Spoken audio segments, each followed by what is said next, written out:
Bismillahirrahmanirrahim. Assalamualaikum warahmatullahi wabarakatuh. Waalaikumsalam warahmatullahi wabarakatuh.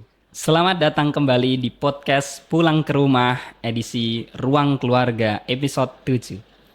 Perkenalkan, saya Muhammad Mahbub Auza'i. Pada kesempatan kali ini kita akan berbincang ya dengan seorang narasumber yang insya Allah beliau sudah ahli di bidang yang akan kita bahas pada kesempatan kali ini.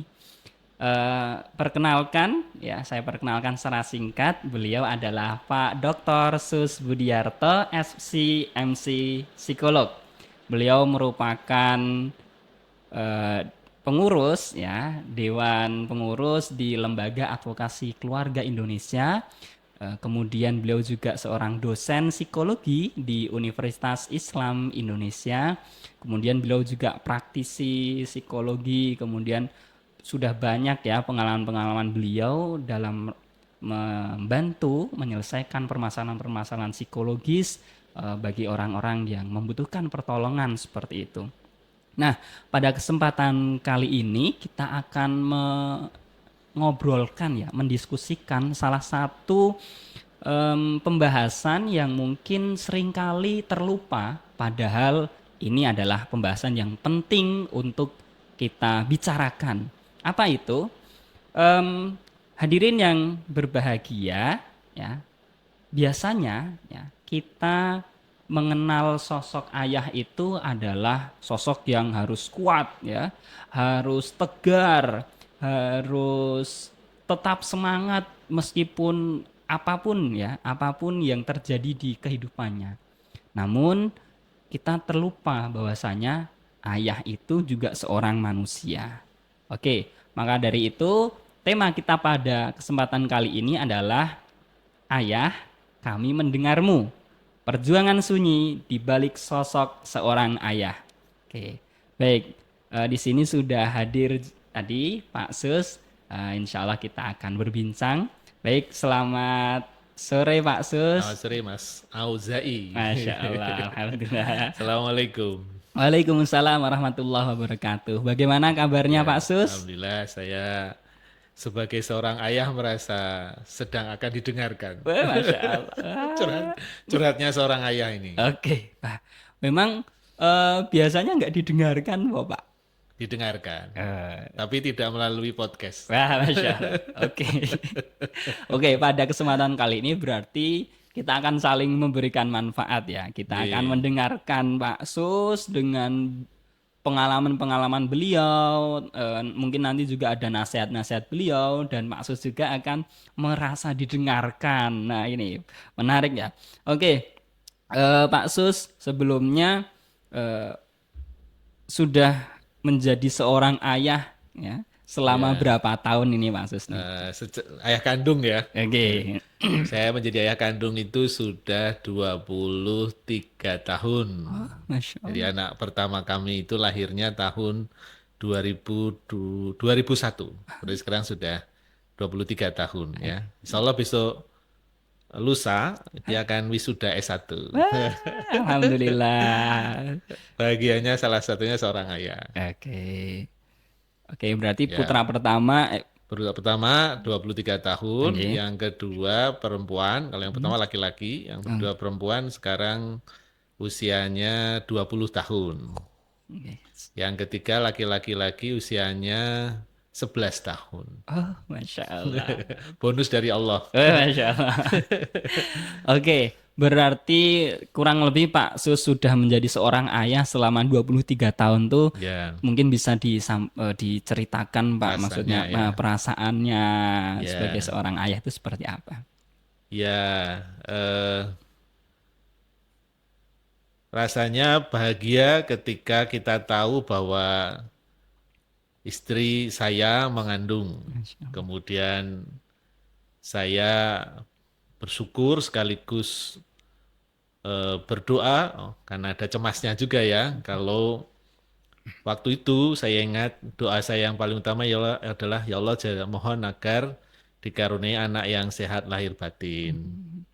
Saya tidak siap diuji oleh Allah, dikaruniai Allah orang yang anak yang kurang tidak sehat lahir batin, bisa tidak siap, bisa mohon betul pada Allah agar dikarunia anak yang sehat lahir dan batin.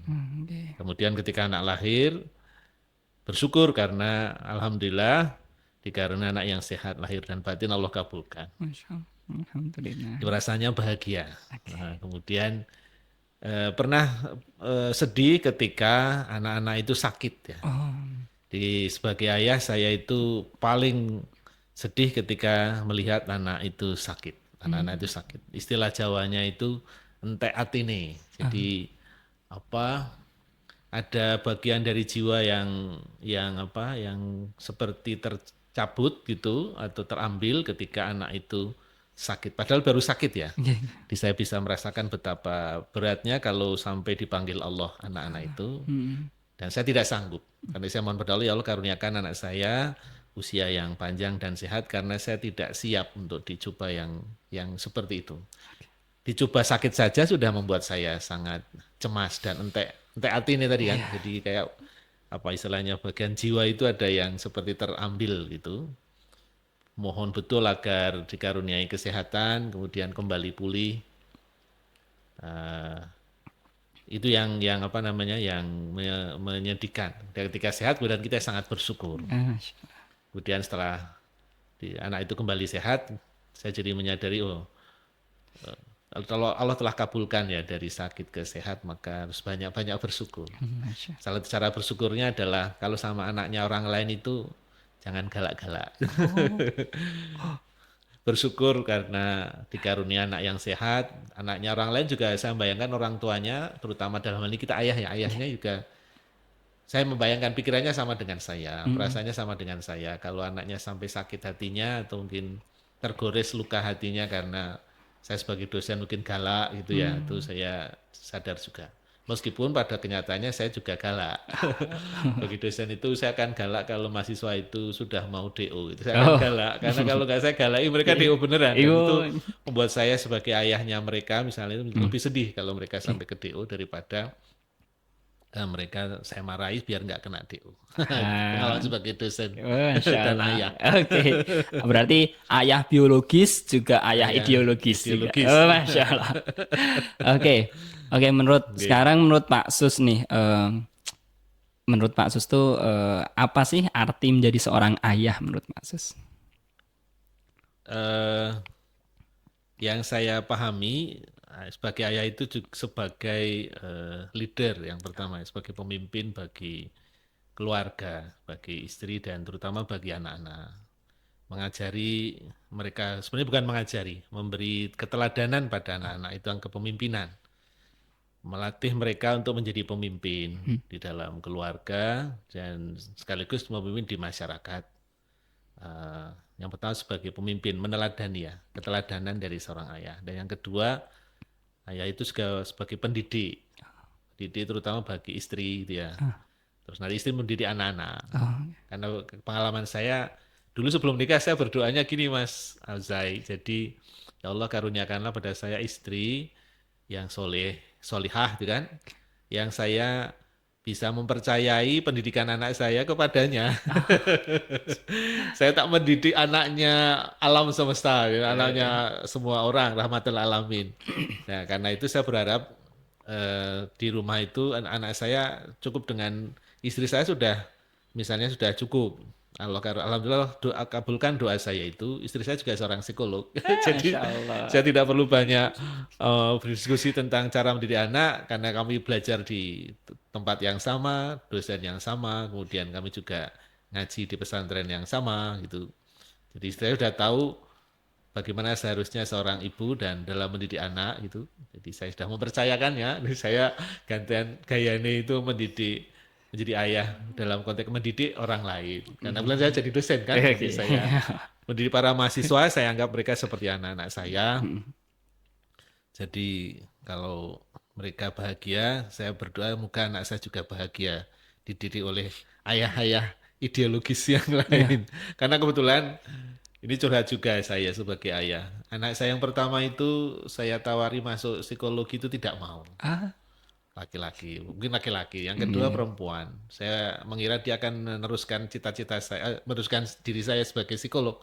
Ternyata dia juga tidak mau. Wah, pikir saya, oh ini saya harus mendidik orang lain untuk jadi psikolog dengan harapan anak saya nanti bisa dididik oleh ayah dan ibu dari orang lain. Karena tidak ada yang persis seperti kami. Dan kami salah satunya saya tetap bisa merasa bahagia karena ilmu psikologi kan memahami ya. Nggih. Oh, anak saya sendiri ternyata tidak mau masuk psikologi, ya tidak apa-apa. Alasannya karena nanti ketemu temannya bapak, manggil saya bapak. Oh iya, ya sudah, mereka malu kalau ketemu teman bapaknya. Oke, baik. Jadi menurut Pak Sus tadi arti seorang ayah itu yang pertama terkait teladan nggih. Kepemimpinan, Nggih, yang udah ke pendidikan. Nah, yang ketiga Oh, lupa. nggih. Yang ketiga itu sebagai penyembuh atau Masya dokter. Leader, teacher, dokter. Masya Allah. Ayah as a leader, a doctor, and a teacher. Masya Itu saya pelajari dari ayah ideologis namanya Ustadz. Ustadz Hamdi Bakran Azaki namanya. Ngajari kami seorang ayah itu menjadi leader, teacher, dan Dokter. doctor. Healer lah gitu ya. Kalau kata saya psikologi ya healer nggak apa-apa wis. Jadi penyembuh. Maksudnya penyembuh itu terutama menyembuhkan batin agar kembali ke jalan Allah. Ya, semua itu kalau ibu itu lebih banyak dengan mendidik transfer melalui komunikasi ya, verbal ya. Kalau ayah ini saya melihat lebih banyak, saya pribadi nampaknya lebih banyak menggunakan komunikasi yang non-verbal. Jadi saya pada anak kandung saya sendiri saya tidak banyak bicara. Yang banyak bicara itu istri saya, ibunya anak-anak. Ya kalau kepada mahasiswa saya di kampus saya harus banyak bicara kan, karena dosen. Jadi kalau sampai rumah saya sudah nggak banyak bicara, saya banyaknya kalau bicara malah mungkin marah. Loh, kalau udah sampai level marah baru bicara. Katanya sudah keterlaluan ini, sudah harus saya ikut bicara kan ibunya mungkin belum mempan gitu. Oke. Di leader, teacher dan healer. Masya Doctor. Allah. Oke. Baik. Perannya. Baik Pak Sus, selanjutnya nih Pak Sus, Ya. kalau kita melihat atau flashback agak ke belakang nih, fenomena yang ya akhir-akhir ini pernah booming bahkan ya Pak, itu ada istilah fatherless country dan sebagainya seperti itulah, yang apa sederhananya menyampaikan bahwasannya ayah itu seringkali kurang hadir dalam pengasuhan, peran-peran pengasuhan dalam kehidupan anak-anaknya seperti itu. Nah, kemudian kalau menurut Pak Sus sendiri nih, bagaimana menurut Pak Sus kaitannya dengan tantangan ya? Tantangan seorang ayah itu menjalankan peran-perannya sebagai seorang ayah tadi. Ya, saya dari pengalaman saya saja ya. Jadi karena merasa punya kewajiban untuk mencari nafkah gitu kan, maka itu amanah pertama ya. Sehingga amanah pertama itu ya kita laksanakan sesuai kemampuan kita dengan sungguh-sungguh karena tadi keteladanan tadi kan. Akibatnya memang ketika sampai di rumah itu energinya sudah hampir habis. Sehingga saya mencoba memahami mengapa, termasuk saya lah, ketika sampai di rumah itu pengennya itu semuanya berjalan sebagaimana yang kita harapkan sehingga kita bisa istirahat. Namun kenyataannya kan tidak demikian, sehingga di tempat kerja misalnya atau di luar rumah ya di daerah publik gitu, kita sudah mencoba memahami orang lain, di rumah kita berharap dipahami, ternyata sampai di rumah kita harus memahami lagi. Jadi apa namanya, kerjanya bertambah, butuh energi dan stamina yang lebih banyak untuk memahami. Di tempat kerja memahami atasan dan bawahan serta teman kerja, ternyata di rumah harus memahami istri dan anak-anak. Tidak semua orang sanggup, karena apalagi seorang ayah ya, karena merasa saya sudah banyak menjalankan kewajiban dan sudah banyak memahami dalam rangka menjawab kewajiban, dalam rangka untuk kalian juga gitu. Sampai di rumah saya butuh untuk didengarkan. Kenyataannya diminta mendengarkan lagi kalau di rumah. Jadi ayah-ayah itu kan pada waktu mereka jadi anak diajari untuk memahami orang tua, memahami ayah dan ibunya itu kan. Sama kan ayah ibunya dulu misalnya bekerja juga sehingga kalau pulang ke rumah berharap semuanya sudah berjalan baik. Kemudian pengennya dipahami, ternyata sampai di rumah harus memahami anak-anaknya gitu kan. Sehingga lo kok memahami lagi, pengennya kan gantian biar seimbang hidupnya. Yang tadi memahami sekarang dipahami. Ternyata enggak, sampai di rumah pun harus memahami anaknya yang seperti para karyawan atau atasan dan bawahan tadi untuk butuh dipahami. Ternyata pada kenyataannya memang manusia itu hidup itu untuk belajar memahami. Nah, ketika ayah itu kesulitan untuk belajar memahami secara utuh baik di tempat kerja maupun di rumah, maka muncullah tadi yang fatherless ya. Jadi saya sudah capek ini menahan emosi, spiritual, sosial, kognitif, interaksi di tempat kerja, rasa mudanya stres gitu. Pengen ke rumah kan pengennya stresnya itu berkurang, ada yang bisa healing, ya, maksudnya healing ya. Ternyata di rumah stres lagi, karena anaknya juga punya stres di sekolah, kemudian di tempat mereka bermain, butuh sampai ke rumah mereka dapat healing. Nah, ketika semuanya butuh dihilingkan itu, akhirnya semuanya butuh untuk saling memahami. Dan yang ini yang kesulitan ketika pada umumnya seorang ayah itu karena fokusnya pada kognitif dan nafkah tadi, kemungkinan besar energinya lebih sedikit dibandingkan ibu. Kalau secara umum kan menurut saya, secara umum ya, ibu itu lebih kuat. Misalnya ada ibu yang juga bekerja, sampai di rumah beliau masih memahami anaknya, memahami suaminya, itu kayaknya saya lihat lebih kuat deh energinya dibandingkan kalau ayah harus memahami istri dan anak-anak. Sehingga biasanya yang ada jarang ya, ada motherless itu jarang. Tapi kalau fatherless itu kan ada. Itu karena energi ibu menurut saya lebih kuat dibandingkan energi ayah. Ya harus kita akui memang energi Allah karuniakan. Ibu kan bisa hamil ya, ayah nggak bisa. Sehingga ada rahim ya. Rahim itu dari Allah kan, sifat yang maha penyayang. Allah karuniakan. Kalau bapak itu Rahman. Rahman itu bisa menyayangi siapa saja. Ya, kalau rahim itu menyayangi yang spesial anaknya gitu, keluarganya, yang spesial-spesial. Karena itu ibu lebih punya energi kalau di rumah dibandingkan ayah. Dampaknya adalah ayah itu merasa sudah sangat lelah, di rumah ternyata harus memahami lagi dan tidak sanggup jadinya fatherless tadi.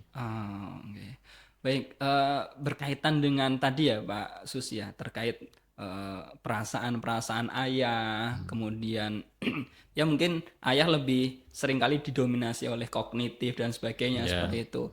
Nah, kemudian kalau kita berbicara tentang diri ayah sendiri, apakah ada Pak terkait emosi-emosi yang seringkali dipendam oleh seorang ayah, kemudian perasaan-perasaan yang mungkin tidak diungkapkan oleh seorang ayah seperti itu Pak? Ya pasti ada ya. Sebagaimana ibu juga ada, anak-anak juga ada. Jadi semua orang itu menginginkan sesuatu. Nah, umumnya ayah itu paling mudah itu dapat pesan dari Al-Quran, dari hadis, dari agama gitu ya. Bahwa ayah itu punya kewajiban untuk menjaga dirinya dan keluarganya dari api neraka, dari siksa neraka.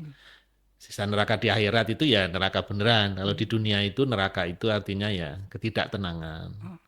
Jadi ayah itu harus menjaga keluarganya dari neraka dunia lah gitu, dan neraka akhirat. Nah, sementara ayah itu di tempat kerjanya bisa jadi dia mengalami neraka gitu. Jadi yang seperti ini menyebabkan dia tidak sanggup untuk menjadi menjadi menciptakan surga di rumah, sehingga tadi fatherless tadi. Sedangkan kalau yang sebaliknya yang mampu adalah ketika ayah itu mampu memahami posisi ini. Jadi saya itu memang punya kewajiban untuk memastikan diri saya dan keluarga saya dari neraka. Sekarang saya survive dari neraka di tempat, dalam tanda petik neraka di tempat kerja, sehingga bisa menjadikan tempat kerja itu dari neraka menjadi surga gitu. Mudah-mudahan energi itu bisa kebawa ke rumah, sehingga di rumah juga menjadikan rumah itu menjadi seperti surga. Bagaimana caranya agar rumah itu seperti surga? Kata kuncinya adalah ayah itu menyadari kerentanannya tadi ya. Jadi dia kan tidak mampu kan ya, karena capek itu. Ya disadari saja bahwa sebenarnya memang semua manusia termasuk ayah itu tidak mampu. Lahir juga tidak mampu. Kemudian Allah mampukan lewat pendidikan itu kan. Kemudian nanti akan semakin tua semakin tidak mampu lagi. Kemudian kalau tidak mampu apa yang harus dilakukan? Memohon pada Tuhan agar dimampukan. Mohon pada Allah agar dimampukan. Berharap namanya ya, punya harapan pada Allah agar dimampukan, dan Allah mengabulkan itu, sehingga pasti Allah akan memampukan siapapun yang memohon padanya, termasuk seorang ayah, kan Allah mampukan itu. Kemudian karena yakin ayah itu kemudian punya banyak kayak harapan ya. Iya. Wah, harapan itu sudah terwujud, kemudian ada juga yang tidak terwujud. Harapannya tidak terwujud ternyata karena sebenarnya itu lebih baik lagi untuk di akhiratnya. Tapi tidak semua ayah itu siap untuk menerima harapan-harapan yang terwujudan. Karena kalau harapan itu pasti akan ada baiknya, cuma beberapa ayah itu menganggap itu harapan itu seperti istilahnya ekspektansi ya. Oh, Semua yang dibayangkannya itu dia mengira akan terjadi. iya. Itu yang menjadi penyebab tadi ayah fathers tadi. Ternyata ketika sampai di rumah beda semua, istrinya berbeda. Ini saya versi ayah ya. Iya, iya, Kemudian anaknya juga berbeda dengan apa yang diharapkan. Akibatnya paling mudah ya ayah kan merasa punya kuasa kan, relasi kali leader itu wah marah aja lah. Gitu. Oh, Saya kira seperti ayah di mana-mana atau pemimpin di mana-mana kalau yang dipimpin itu kayaknya tidak sesuai dengan yang diharapkan kan dia layak untuk marah dan seterusnya. Nah, cara menyadarinya adalah setelah ayah tadi merasa tidak mampu, kemudian dia berdoa, berharap lebih baik dan pasti akan Allah mampukan, dengan sehingga dia yakin akan terjadi. Problemnya adalah harusnya ayah menyadari bahwa hasilnya itu tidak di tangan ayah, tapi di tangan Allah. Menjadi problem memang ketika ayah itu sangat menggantungkan. Seharusnya kalau saya berpikir begini, maka anak-anak dan istri saya akan begini. Kenyataannya tidak. iya, iya, Tidak semuanya. Kadang-kadang ada yang sama juga. Iya. Itu ujian rasa syukur. Tapi Allah juga ingin menguji rasa sabarnya seorang ayah. Yang dia inginkan itu, bahasa mudanya saya tadi kan, saya ingin anak saya ada yang meneruskan psikolog, ternyata nggak ada yang mau. Kalau saya jalan itu kan saya marah saja. Mereka saya paksa dengan segala cara untuk mengikuti keinginan saya. Tapi saya merasa kalau mereka nggak bahagia, yang menjalani sekolah mereka bukan saya. Yang menjalani kuliah mereka, yang menjalani hidup adalah mereka. Maka hanya akan membuat neraka bagi anak saya yang diibaratkan oleh ayahnya itu kan. iya, Maka saya memilih mereka bahagia saja. Yang saya ngalah saja, Ah, memahami bahwa oh Allah telah menentukan untuk mereka ya pilihannya mereka itu. Saya hanya bisa meridhoi, mendoakan mudah-mudahan pilihan mereka adalah jalan yang terbaik untuk mereka di dunia hingga di akhirat. Nah itu mencoba untuk tetap hadir karena setelah melihat sebenarnya kalau kami, selalu saya pribadi sejak SD itu Mas memutuskan anak saya yang memilih sekolahnya. Saya bawa ke beberapa sekolah, tapi sarannya adalah ya saya tidak akan mau mengantarkan ke yang saya tidak siap kalau anak saya memilih sekolah itu. Saya pilih yang beberapa alternatif yang semuanya saya siap dimanapun dia berada, gitu kan. oke, oke, oke. Terus setelah dia suruh milih SD-nya mana, silakan. Ah, SMP juga begitu, SMP-nya silakan pilih mana yang kamu sukai, silakan. Tapi saya pilihkan yang saya siap menerima semua. itu kayak yang seorang ayah kan. Kemudian berikutnya SMA juga begitu, kuliah. Kalau kuliah sudah saya bebaskan, dia memilih sendiri. Waktu sampai dengan SMA, saya masih agak ya beberapa alternatif yang saya tentunya dengan musyawarah dengan istri saya, Insya Allah. dengan ibunya anak-anak. Kembali ke cara mengatasi adalah menyadari bahwa awalnya tidak berdaya, akhirnya pun harus menyadari bahwa tidak berdaya kecuali Allah memberdayakan. Nah itu menurut saya penting. Salah satu kesadaran la ilaha illallah itu sudah tidak menuhankan dirinya ayah sendiri. Ayah harus menyadari bahwa dia tidak bisa, tidak mampu menuhankan dirinya sendiri. Buktinya ya anaknya sendirilah gitu ya. Keluarganya sendiri itu tidak mampu dia atur kecuali ikut aturannya Allah, kecuali ikut rencananya Allah. Bahkan rencana seorang ayah belum tentu cocok dengan rencana anak-anaknya, kecuali yang rencana Allah yang terbaik untuk anak-anaknya. Sehingga paling aman memang ketika ayah itu bersedia untuk menyadari bahwa keputusan tetap di tangan Allah, kita tetap rentan sampai kapanpun, dari rentan, tidak rentan, kembali ke rentan, nanti tidak rentan lagi, rentan, muter-muter terus, rentan, tidak rentan, tidak, kayak siang dan malam ya, malam ke pagi, pagi ke siang, siang ke sore, sore ke malam. Nah rentan itu seperti malam, gelap, minal dzulumati ilan nur. Nah kemudian kalau berdaya itu seperti pagi, kita akan selalu termasuk ayah, memalangi momen itu, momen tadinya tidak berdaya, Allah karuniakan keturunan, berdaya lagi, kemudian ternyata keturunannya sakit, nggak berdaya lagi, kemudian Allah sehatkan, berdaya lagi, begitu seterusnya sampai ke nanti dia akan menjadi ayah yang mengikuti jejak kita. Tapi yang saya rasakan adalah ketika saya mencoba memasrahkan, kok saya, astagfirullah, kalau kita aja lah ya, jangan terlalu narsis lah, narsis sekali. Kalau kita memasrahkan pada Allah, ini saudara saya, kemudian teman-teman saya, Ustadz jelas memberikan keteladanan, ya terutama orang tua saya, ayah saya sendiri ya. Ayah saya juga tidak pernah ngatur saya harus kemana, meskipun beliau mendoakan saya jadi dosen. Jadi saya tidak pernah punya cita-cita jadi dosen, tapi ayah saya itu berharap saya jadi guru. Tapi ketika saya bekerja bukan sebagai dosen atau guru, beliau biasa aja, tetap meridhoi saya. Tapi kalau ditanya tetangga, anakmu kerja di mana? Nggak tahu. di mana waktu itu di Cilegon. Kemudian kerjanya apa? Nggak tahu gitu. Kemudian saya di Cilegon itu kemudian ikut dirumahkan, saya kembali ke Jogja, terus saya ngelamar dosen kontrak waktu itu di UI. Saya baru matur saya mau ngelamar dosen. Bapak saya langsung cerita ke tetangga saya, anakku ngelamar dosen. Saya jadi tahu, oh ternyata bapak saya lebih senang saya jadi dosen. Meskipun saya tidak pernah punya minat jadi dosen waktu itu.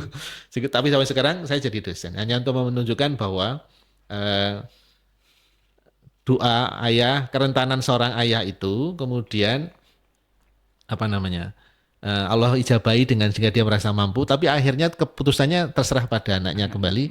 Ayah tidak mampu lagi, kecuali memasrahkan pada Allah. Pada kenyataannya akhirnya saya belajar dari ayah saya sendiri.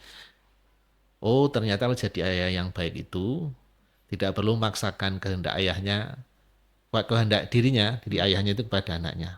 Biarkanlah anaknya bebas milih, ayahnya cukup mendoakan dan mohon pada Allah. Menyadari bahwa ayah selalu rentan dari rentan, malam ke siang, ke malam lagi. Begitu seterusnya. La ilaha, tidak menuhankan lagi termasuk kemampuan seorang ayah. Berikutnya adalah karena kita sadar kita nggak mampu, maka kita mohon pertolongan yang sebenarnya dari yang menciptakan kita. Itu menjadi menurut saya solusi bagi semua ayah yang anaknya belum bertingkah laku seperti atau bertindak mengambil keputusan seperti yang ayah harapkan. Dia miliknya Allah, bukan miliknya kita. Ada kerennya. Panjang sekali saya ceritanya.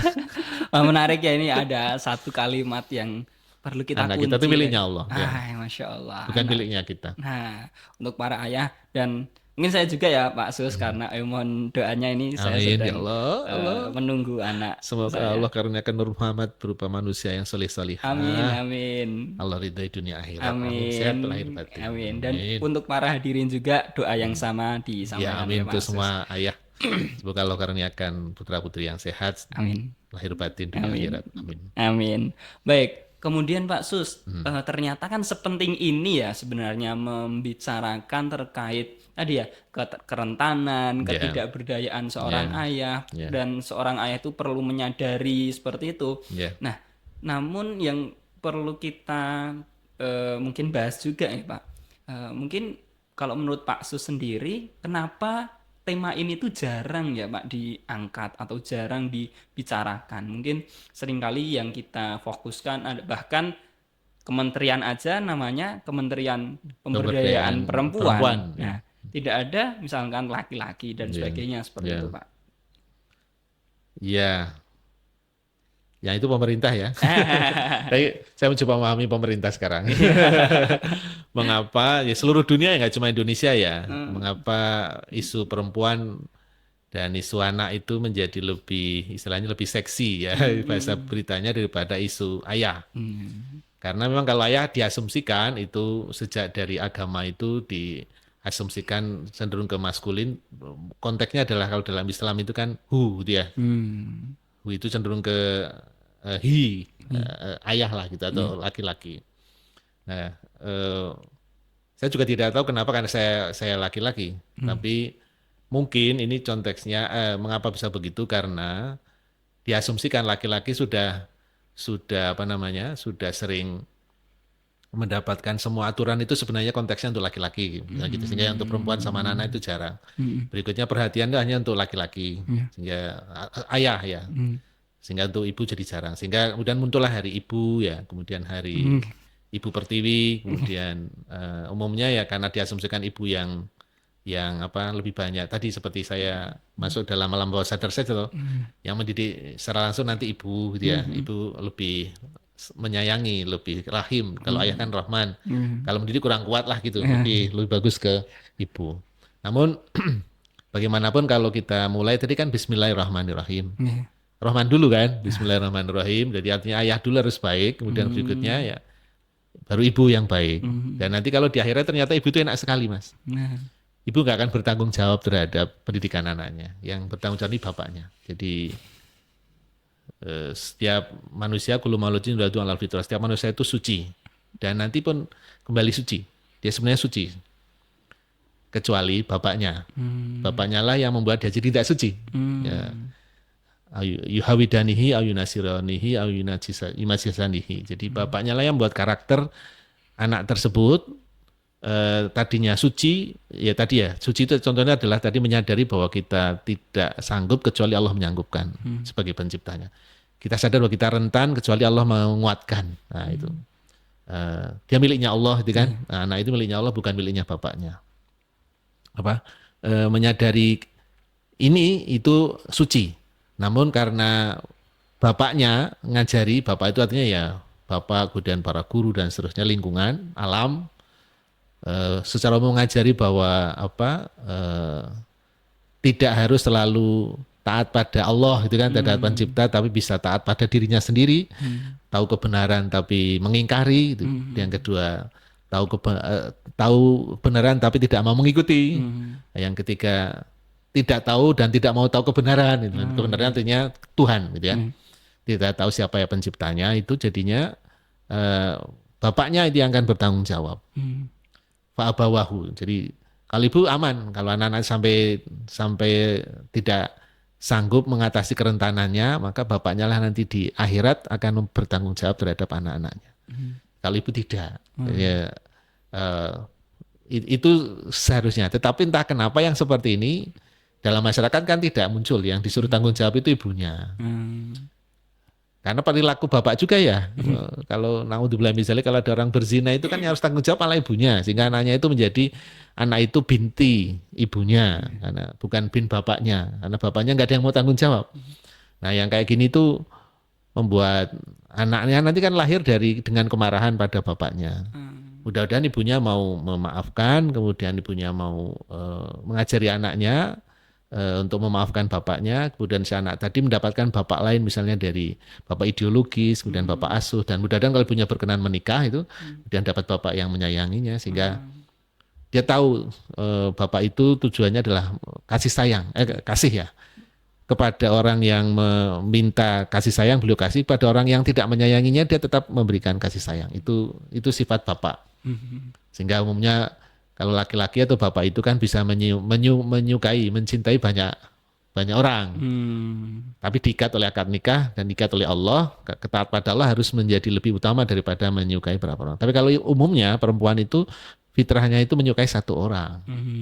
Kecuali kalau perempuan itu karena dididik oleh lingkungan yang mungkin lebih memuliakan matrilineal misalnya, maka dia bisa seperti yang bapak tadi. Tapi umumnya perempuan itu menyukai satu orang, sedangkan bapak menyukai banyak orang. Nah kalau bapak itu mampu kembali ke jalan Tuhan atau ingat Tuhan itu, maka itu menjadi jalan utama dari mengatasi kerentanan itu. Gitu.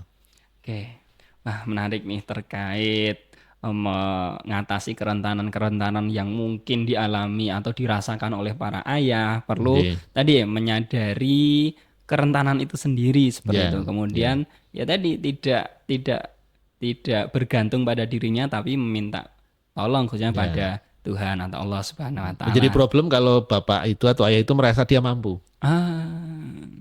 Merasa mampu itu, memulai dengan merasa mampu itu kemungkinan besar akan kontraproduktif karena dia akan terfokus pada kemampuannya. Tapi kan seorang ayah harus percaya diri, itu ya, tapi dalam perjalanan tadi karena kita lahirnya itu tidak mampu. Kemudian kita menjadi mampu dan percaya diri kan karena lingkungan atau karena ayah tadi. Maka semua masalah sebenarnya dimulai dari kita merasa mampu dan kita akhirnya merasa mampu mengatasi semuanya. Nah, ayah-ayah itu biasanya adalah dia merasa mampu dan awalnya dia memang terasa seperti mampu. Semuanya manut, anak-anaknya manut semua, dia pikir semuanya akan baik-baik saja. Ternyata namanya manusia akan selalu ada ujian di mana dia pasti akan dilakukan ujian dari Tuhan bahwa dia tidak mampu. Kalau dia masih merasa mampu ya ditunggu terus sampai akhirnya dia merasa tidak mampu. Selama ayah itu masih merasa mampu mengatasi masalah, sebenarnya itulah munculnya fatherless tadi. Karena dia merasa mampu mengatasi semuanya sehingga semuanya harus diatur dan nggak ada yang suka itu. Anaknya nggak suka kalau ayah terlalu dominan ngatur semuanya. Istri juga nggak senang kalau suami itu ngatur semuanya. Gitu. Yang meskipun memang dalam akhirnya ayah harus bertanggung jawab sih. Salah satu kunci justru sebenarnya adalah ketika ayah itu merasa bahwa dia tidak mampu. Hanya ada kecualinya. Dia merasa tidak mampu kecuali pertolongan Tuhan yang memang menciptakan dia. Baik, selanjutnya nih Pak Sus, setelah kita membicarakan terkait pentingnya memahami kerentanan yang eh, tadi ya dimiliki oleh seorang ayah, kemudian bagaimana kita menyadari sebagai seorang ayah juga memiliki ketidakmampuan dan sebagainya seperti Ya. itu.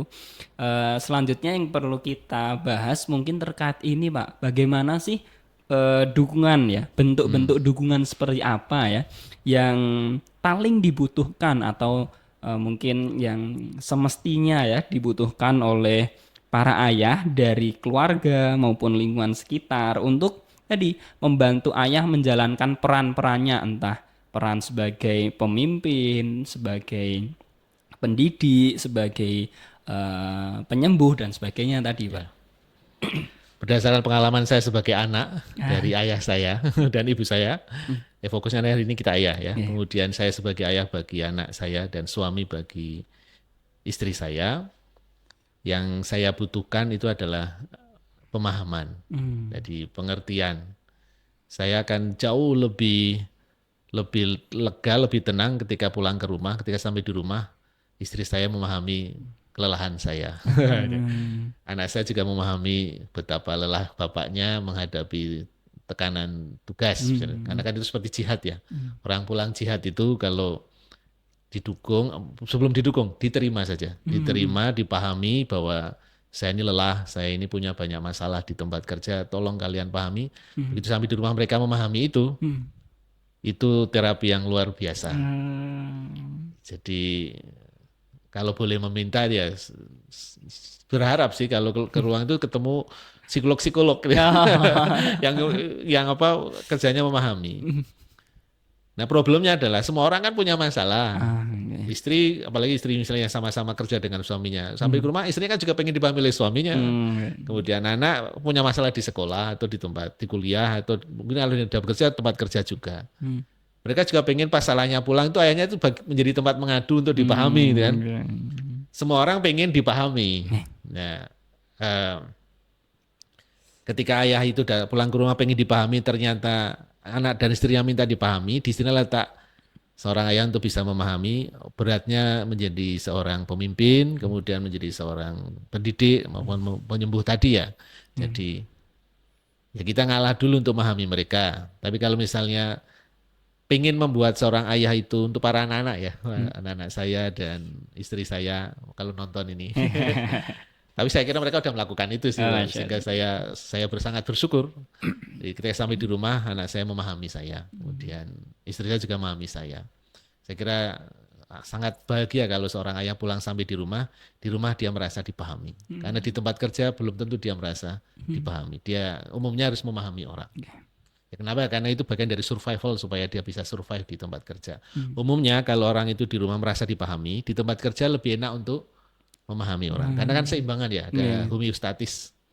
Kalau di rumah dia harus memahami anak dan istrinya, maka di tempat kerja dia gantian minta dipahami oleh orang lain. Umumnya saya melihat begitu sih kalau sesama ayah itu kok di tempat kerja kayaknya ayah itu kok nggak suka sekali memahami orang lain, mungkin di rumah dia yang harus memahami keluarganya. Jadi juga para pegawai ya, lihat ada pemimpinnya yang ayah, yang bapak-bapak itu, kemudian kayaknya di tempat kerja bapak-bapak itu susah sekali memahami stafnya. Mungkin di rumah dia sudah sangat banyak diminta memahami anak istrinya. Mungkin kalau ternyata begitu ya sudah diterima, mudah-mudahan sebagai pendukung bagi seorang ayah di tempat kerja menjadi lebih enak. Kalau di tempat kerja dia bisa dipahami, mudah-mudahan nanti di rumah dia lebih bersyukur untuk memahami. Kira-kira begitu saya melihatnya sih, Mas. Baik. Sangat senang kalau saya dipahami sampai di rumah. Oke. Nah ini Rasanya seperti masuk surga. Kayak di Janati kan. Kan diucapkan sama malaikat, Assalamualaikum bima sobartum. Kamu sudah sabar di kampus, di tempat kerja, sekarang silakan masuk rumah ke surga. Harapannya begitu. Baik, menarik sekali ya hadirin pemirsa yang dirahmati oleh Allah Subhanahu wa taala. Ternyata cara membantu ya atau mengatasi bahkan kerentanan-kerentanan psikis, emosi dan sebagainya dari seorang ayah ternyata bisa dimulai dengan coba yuk kita memahami para ayah seperti itu. Kemudian mungkin terakhir Pak Sus, Ya, mungkin bisa disampaikan nasihat-nasihat atau pesan-pesan untuk kami ya, ya. khususnya ayah-ayah di luar sana ya. Utamanya kami nih Pak yang ayah muda, ayah Ya, muda, ayah muda ya, ya, ya. calon calon ayah juga Ya, yang ya. mungkin sedang beradaptasi atau Hmm. baru menjalankan perannya sebagai seorang ayah. Jadi, saya menasihati saya sendiri dan menasihati para ayah muda berdasarkan interaksi saya dengan ayah saya sendiri. Gitu. Eh, Kata kuncinya adalah ridho. Saya mengajak kita untuk ridho pada yang kita alami di keluarga dengan istri dan anak-anak, dan di tempat kerja dengan pegawai, dengan sesama karyawan, sama pegawai dan staf dan atasan. Di masyarakat juga begitu, kita kata kunci adalah ridho. Ridho terhadap semua yang kita alami, bahwa Allah mengizinkan itu terjadi, atas izin Allah semua terjadi. Karena kita semua itu dari Allah ya. Ridho bahwa kita semua itu berasal dari Allah. Tadinya tidak ada, diadakan. Tadinya tidak berdaya, kemudian diberdayakan. Tadi rentan, dikuatkan. Namun akan kembali ke rentan lagi, tidak berdaya lagi, karena yang berdaya hanya satu, Allah saja. Menyadari hal itu, karena itu kita ridho. Kalau kita ridho terhadap situasi yang ada di manapun kita hadapi, Allah akan meridhoi kita. Nah, karena kita dari Allah, akan kembali pada Allah. Paling enak adalah kalau kembali kepada Allah dalam situasi yang ridho. Allah berjanji kalau kita ridho, rodiyatam, Allah akan meridhoi, mardi ya. Kalau Allah meridhoi, insya Allah Allah akan karuniakan fathuli fi ibadi. Kita akan lebih mudah bergabung bersama para ayah-ayah yang selalu mengabdi kepada Sang Pencipta. Kalau selalu berkumpul pada atau berada dalam atmosfer bersama ayah yang selalu ingat pada Sang Pencipta, Allah akan mengaruniakan hadiah fathuli jannati. Icip-iciplah surga sejak di dunia. Nanti di akhirat Allah akan karuniakan surga yang sebenarnya, surganya Allah, surga yang tertinggi. Dan di dunia bisa icip-icip, salah satunya dengan baiti jannati. Caranya adalah merasakan surga, karena kata kuncinya adalah Allah meridhoi. Nah, tapi untuk bisa Allah meridhoi, kita perlu ridho dulu. Apapun kondisi dalam keluarga, anak-anak dan istri, saya mengajak diri saya untuk selalu ridho pada anak-anak, pada istri. Nah, kalau kita sebagai anak, masih ada saya sebagai ayah, tapi masih punya ayah yang masih hidup, kita pastikan agar kita juga ridho pada ayah. Mudah-mudahan begitu ayah kita akan ridho pada kita. Kalau kita diuji dengan anak-anak yang belum bisa kita ridhoi, mungkin karena ada tingkah laku kita yang belum diridhoi pula oleh ayah kita. Jadi cara paling mudah untuk mengetahui sebenarnya kita dalam situasi yang nyaman apa tidak adalah kalau tingkah lakunya dari anak-anak dan istri itu kurang nyaman, mungkin kita punya perilaku yang belum diridhoi oleh orang tua. Bagaimana kalau orang tua sudah meninggal? Ya kita doakan selalu, mendoakan senantiasa pada ayah dan ibu kita tentunya ya, dan para leluhur kita doakan, dan kita coba untuk patuhi yang pesan-pesan, terutama kalau sesama ayah kepada kita, yang positif-positif yang tidak menyebutkan Allah kita patuhi. Maka dengan begitu kita akan lebih mudah dipatuhi oleh anak-anak kita. Kalau kita lihat anak kita itu belum patuh, mungkin karena kita pada orang tua kita juga ada yang perlu kita patuhi dulu, belum sempat kita minta maaf atas ketidakpatuhan kita. Sehingga kata kuncinya adalah mari kita ridho terhadap apa yang kita alami, dengan harapan Allah meridhoi. Kalau Allah meridhoi, maka kita akan merasakan tadi icip-icip surga, yaitu dipahami. Itu bagi saya itu surga, itu dipahami itu. Mudah-mudahan para ayah bisa merasakan surga karena dipahami, dan ternyata kunci surga adalah ridho. Rodiyatam mardiyah. Semoga Allah meridhoi. Amin. Baik, terima kasih Pak Sus atas nasihat-nasihatnya, atas sharing pengalamannya sebagai seorang ayah. Insya Allah apa yang kita diskusikan pada kesempatan kali ini bermanfaat untuk kita semua, dan insya Allah bisa kita implementasikan, kita praktekkan di kehidupan kita masing-masing. Baik sahabat laki yang berbahagia, mungkin cukup sekian dari episode kali ini dengan topik Ayah Kami Mendengarmu. perjuangan sunyi di balik sosok seorang ayah. Saya Mahbub Auzai undur diri. Mohon maaf atas kesilapan dan kesalahan kata. Wassalamualaikum warahmatullahi wabarakatuh. Waalaikumsalam warahmatullahi wabarakatuh.